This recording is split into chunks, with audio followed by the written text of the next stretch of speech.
This example is pretty similar to the last one we did. We've got these two giant robots and they're going to hold up this platform. And what we'd like to figure out is how much does each one of them have to hold? Okay. So let's take a look and figure out what do we have so far in terms of forces. And so obviously we've got the car.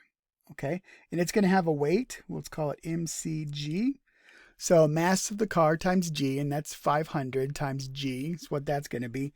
And then the platform itself is the one that's 500.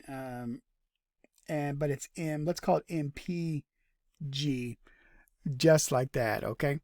Now if we calculate those numbers out, the weight of the car turns out to be 14,715. All right, and of course that's newtons. And for the platform itself, it's a little bit lighter, 4905 newtons. Okay. So we've got the weight for both of those things. All right. So it doesn't hurt when you're solving a problem if you're not quite sure where to begin. Just do what you can. Okay. It gives you a mass, turn it into a weight. Okay. Because then just by thinking weight instead of mass, you're going to think, oh, it's a force. Okay. And knowing it's a force, that might trigger something to help you figure out what you need to do next. Okay. Now what we're going to do next is we got to get our other forces on here. So let's say over here on this end, let's call this F on the left from that robot. And we'll call this guy F on the right from this robot there. Okay. Now again, we're going to skip the part about making a free body diagram because all of our forces are vertical. Okay, so we don't have to deal with anything else. But what that's going to let us do is jump right into getting going on our equations. So in the y direction, we're going to have FL, okay, minus the weight of the platform minus the weight of the car plus the force from the other robot. Just like that. Okay, so we know weight P, we know weight C. We've calculated those just a second ago. Okay, so there's that equation. It's ready to go. And then our other equation is going to deal with moments. So here we are with torque, and we got to figure out where are we going to put our pivot point. Okay, so let's just explore some different ideas just for a second. Let's kind of randomly pick this location right here. Okay, so if I do that, then I'm going to have to figure out this distance, and I'm going to have a torque for that. I'm going to have a torque for the platform, a torque for the car, and a torque for this robot. Okay, just like that. So I end up with two unknowns inside my equation. Okay, but my other equation's got two unknowns also, so it's not a big deal. All right, but let's think about things a little more strategically.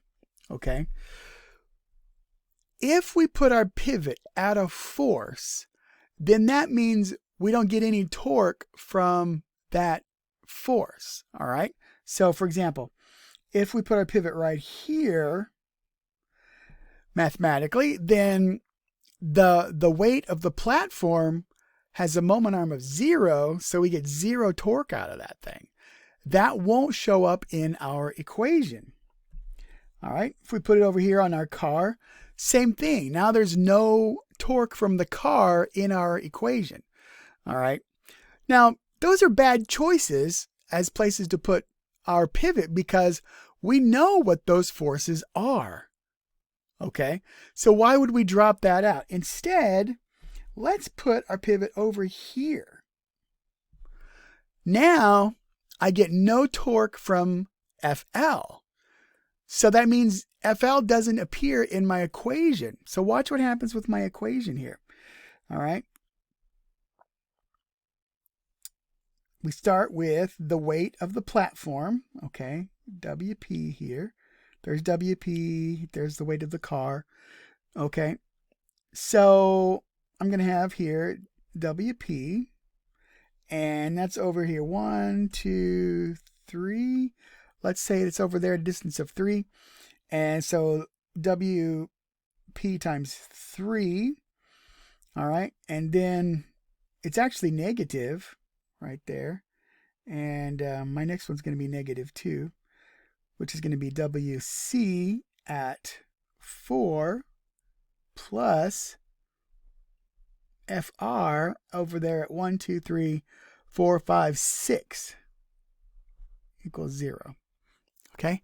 Now we've talked about using arbitrary distances before. Remember, we said that there wasn't what matters when it comes to things like torque is our ratios. Okay. So we could call it 1, 2, 3, 4, 5, 6. We could call it 3, 6, 9, 12, 15, 18 if we wanted to. It doesn't matter. It's all going to come out in the wash. Anyway, so no matter how we decide to do it, then you can see what we end up with here is I know this number. I know this number. The only unknown I have is FR, just like that.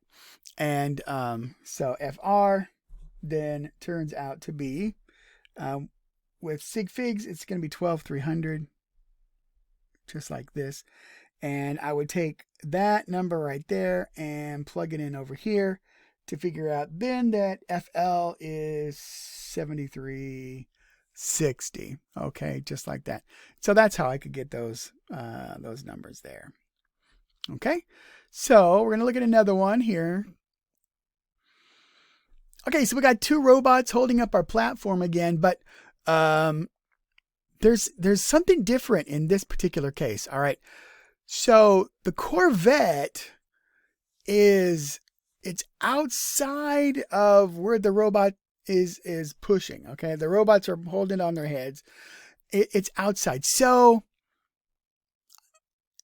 the question says, is this going to work? And really what that means is it going to rest like that? Or is that car too heavy and it's going to tilt up? Okay. So what we're going to do in order to find out, is this going to work, is we got to figure out what are the forces on the robot, and particularly on the robot over here on this side. Okay. So again, let's call that FL, and we're going to have an FR over here. Here's WC, and here is WP.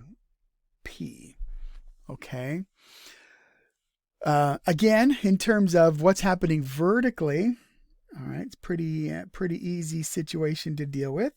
So I've got FL is up, WP is down, FR is up, WC is down. Okay, so there's one equation, just like that. Now I need to think about what's happening with the torques, and that means I need to think about where I want to put my pivot.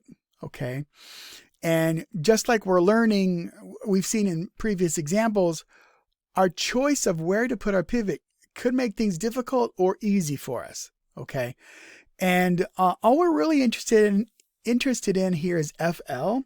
So let's put our pivot right here, just like this. Okay. Then by doing that, FR is going to be eliminated. We get 0 torque if we put our pivot at FR. Okay, so here we go with our equation. Okay, I'm struggling a little bit here.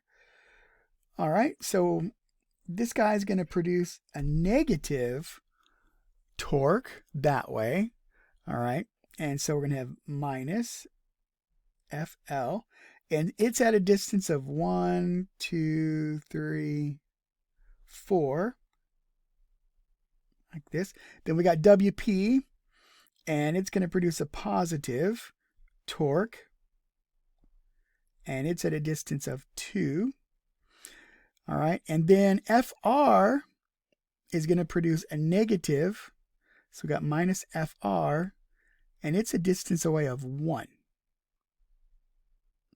Okay, just like that. All right, so don't let it bother you that we've got the car's weight on the other side of the pivot. Okay. Some of you are going to be like, what does that mean? Do I have to make that a negative? Or wait a minute, maybe that distance should be positive and the other distances should be negative. You don't have to worry about positive or negative with your distances, because by thinking clockwise or counterclockwise, that adjusts for what happens with the negative signs. Okay.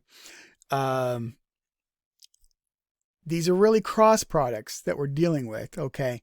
And so if we were going to be really formal with this, we would have R cross F is how we would do this, okay? And then we wouldn't have to worry about it, all right? But we don't want to have to deal with three-dimensional geometry just to solve a little dinky little problem like this. So we're just going to throw it in there. So clockwise, counterclockwise, that takes care of it. Don't worry about, is my distance positive or my distance negative? Should my force be positive? Should my force be negative? We're using our gut to tell us about positive or negative there. Anywho, when you solve here for f of L, what you're going to get is negative 981. Okay. So what does that mean? What does that mean? Well, FL, as we have done our calculation and as we have made our initial guess, was upwards. Okay. So we said we're supposing it's in the upwards direction. Okay. However, when we try to use upward, we get a negative number, which means we guessed wrong. So in order for this beam to be in equilibrium, the robot on the left actually is going to have to pull down on the beam. So the car is heavy enough, all right, that it's going to cause the beam to try and do this right here. So then the robot's going to have to pull down on that thing like that, okay?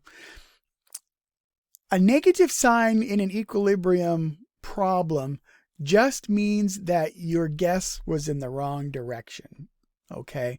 We guessed up, we got an opposite of that, and so it's actually down, okay?